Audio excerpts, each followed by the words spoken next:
हारे का सहारा बाबा खाटू श्याम हमारा। क्यों उनको हारे का सहारा कहा जाता है, इसके बारे में आज हम जानेंगे। तो आज जिनके बारे में बताने वाली हूँ वो कोई और नहीं, बाबा खाटू श्याम है। तो चलिए शुरू करते हैं। राजस्थान के सीकर जिले में स्थित खाटू श्याम जी का एक प्रसिद्ध पवित्र मंदिर है, जिसे महाभारत काल में निर्मित मंदिर माना जाता है। खाटू श्याम जी को भगवान श्री कृष्ण का अवतार माना जाता है, जिनकी देश में लाखों लोग पूजा करते हैं। खाटू श्याम जी मंदिर में हर समय भक्तों का आना जाना लगा रहता है और खासकर होली से कुछ दिन पहले सीकर जिले में खाटू श्याम जी का विशाल मेला लगता है, जिसमें राजस्थान सहित अन्य राज्यों से भी श्रद्धालु बाबा के दर्शन करने आते हैं।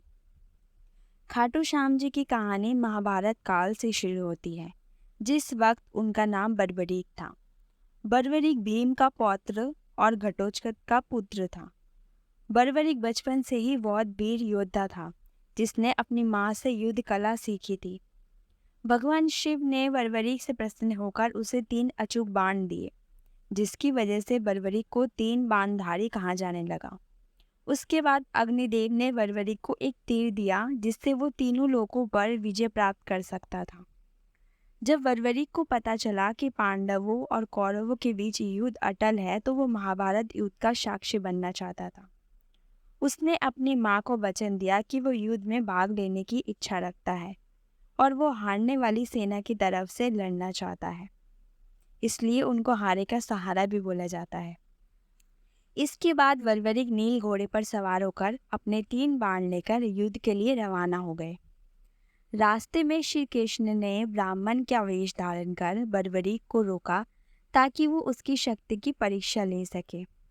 उन्होंने बर्बरीक को उकसाया कि वो केवल 3 तीरों से युद्ध कैसे लड़ेगा। इस बात का जवाब देते हुए बर्बरीक ने कहा कि उसका एक बाण ही दुश्मन की सेना के लिए काफ़ी है और वो वापस अपने तरकश में लौट आएगा। बर्बरीक ने तब श्री कृष्ण को बताया कि उसके पहले तीर से वो निशान बनाएगा, जिसको उसे समाप्त करना है, और उसके बाद तीसरा तीर छोड़ने पर उसके निशान वाली सभी चीज़ें तबाह हो जाएगी। उसके बाद वो तीर वापस तरकश में लौट आएगा। अगर वो दूसरे तीर का प्रयोग करेगा तो पहले तीर से जो भी निशान लगाए थे वो सभी चीज़ें सुरक्षित हो जाएगी। कुल मिलाकर वो एक तीर से तबाही और एक तीर से रक्षा कर सकता था। जब श्री कृष्ण को बर्बरीक की शक्ति का पता चला, तो उन्होंने बर्बरीक को शक्ति का नमूना देखना चाहा और कहा कि अगर वो जिस पीपल के पेड़ के नीचे खड़ा है उसके सभी पत्तों को आपस में भेद देगा, तो उनको बर्बरीक की शक्ति पर विश्वास हो जाएगा। बर्बरीक ने भी चुनौती स्वीकार कर लिया तथा तीर छोड़ने से पहले ध्यान लगाने के लिए आंखें बंद कर दी। तब श्री कृष्ण से बर्बरीक को पता लगे बिना पीपल की एक पत्ती को तोड़कर अपने पैरों के नीचे छुपा लिया। जब बर्बरीक ने पहला तीर छोड़ा तो सभी पत्तियों और निशान हो गए और अंत में सभी पत्ते श्री कृष्ण के पैरों के आसपास घूमने लगे। अब श्री कृष्ण ने बर्बरीक से पूछा कि तीर भी मेरे पैरों के चारों ओर घूम क्यों रहा है। इस पर बर्बरीक ने जवाब दिया कि शायद आपके पैरों के नीचे एक पत्ती रह गई है और ये तीर उस छुपी हुई पत्ती को निशाना बनाने के लिए ही पैरों के चारों ओर घूम रहा है। बर्बरीक ने श्री कृष्ण से कहा, ब्राह्मण राज, आप अपना पैर यहाँ से हटा लीजिए, वरना ये तीर आपके पैर को भेद देगा। श्री कृष्ण के पैर हटते ही उस छुपी हुई पत्ती पर भी निशान हो गया। उसके बाद बर्बरीक के तीसरे तीर से सारी पत्तियां इकट्ठी हो गई और आपस में बंध गई। तब श्री कृष्ण ने समझ लिया कि बर्बरीक के तीर अचूक है, लेकिन अपने निशान के बारे में खुद बर्बरीक को भी पता नहीं रहता है। इस घटना से श्री कृष्ण ने यह निष्कर्ष निकाला कि असली रणभूमि में अगर श्री कृष्ण पांडव भाइयों को अलग अलग कर देंगे और उन्हें कहीं छिपा देंगे ताकि वो बर्बरीक के शिकार होने से बच जाए, तब भी बर्बरीक के तीरों से कोई नहीं बच पाएगा। इस प्रकार श्री कृष्ण को बर्बरीक की शक्ति का पता चल गया कि उनके अचूक तीरों से कोई नहीं बच सकता है। तब श्री कृष्ण ने युद्ध में उनकी तरफ से लड़ने का प्रस्ताव दिया। बर्बरीक ने अपनी गुप्त बात उनको बताई कि उसने अपनी माता को वचन दिया है कि वो केवल हार नहीं, सेना की तरफ से ही लड़ेगा। कौरवों को भी बर्बरी की इस वचन के बारे में पता था, इसलिए उन्होंने युद्ध के पहले दिन अपनी 11 अक्षौणी सेना के नहीं उतारा था, ताकि जब कौरवों की सेना पहले दिन पांडवों से हार जाए तो बर्बरी कौरवों का सहयोग कर पांडवों का विनाश कर दे। इस प्रकार जब वह कौरवों की तरफ से लड़ेगा तो पांडवों की लड़ रही सेना कमजोर हो जाएगी। उसके बाद वो पांडवों की सेना में चला जाएगा। इस तरह वो दोनों सेनाओं में घूमता रहेगा।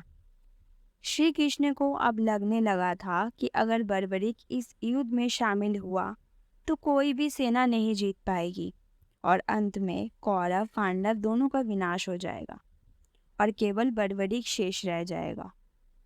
तब श्री कृष्ण ने विचार किया कि बर्बरीक को रोकने के लिए उनको बर्बरीक से उसकी जान मांगनी होगी। तब श्री कृष्ण ने बर्बरीक से दान की मांग की। तब बर्बरीक ने कहा, प्रभु आपकी जो इच्छा है मैं आपको देने को तैयार हूँ।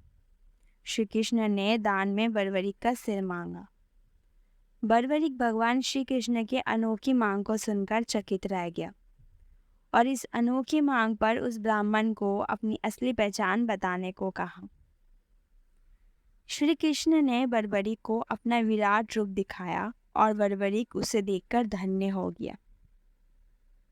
श्री कृष्ण ने तब बर्बरीक को समझाया कि रणभूमि में युद्ध से पहले सबसे वीर क्षत्रिय की बलि देनी पड़ती है, इसलिए मैं तुमसे तुम्हारा सिर दान में मांग रहा हूँ और मैं तुमको इस धरती का सबसे वीर क्षत्रिय होने का गौरव देता हूँ।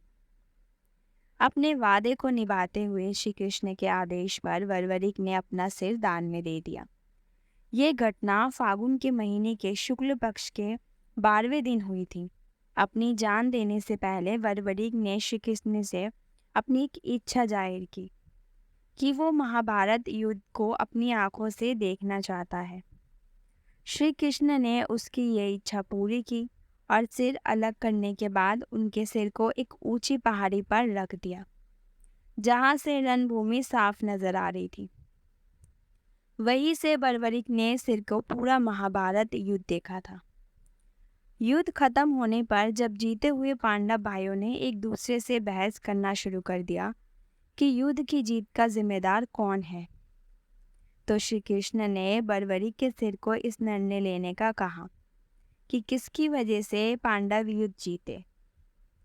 तब बर्बरीक के सिंह ने सुझाव दिया कि श्री कृष्ण अकेले ऐसे हैं जिनकी वजह से महाभारत युद्ध में पांडवों की जीत हुई, क्योंकि उनकी रणनीति की इस युद्ध में अहम भूमिका थी और इस धर्म युद्ध की धर्म में जीत हुई।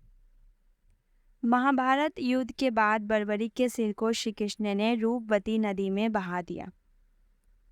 कई सालों बाद कलयुग की शुरुआत में उनका सिर जमीन में दफन वर्तमान राजस्थान के खाटू गांव में मिला। कलयुग की शुरुआत में इस जगह को छुपाए हुए रखा गया। एक दिन उस जगह पर गाय के थन से अचानक उस जगह पर दूध गिरने लगा। इस चमत्कारी घटना को देखते हुए स्थानीय गांव वालों ने उस जगह को खोदा और वो सिर बाहर निकला। उस सिर को एक ब्राह्मण को सौंप दिया गया, जिसने कई दिनों तक उसकी पूजा की, तब तक कि कोई चमत्कार न हो जाए। खाटू के राजा रूप सिंह चौहान को एक सपना आया कि उनको एक मंदिर बनवाना है जिसमें के सिर को स्थापित करना है। तब मंदिर का निर्माण शुरू किया गया और फागुन मास की शुक्ल पक्ष के 11वें दिन उनकी प्रतिमा को स्थापित किया गया।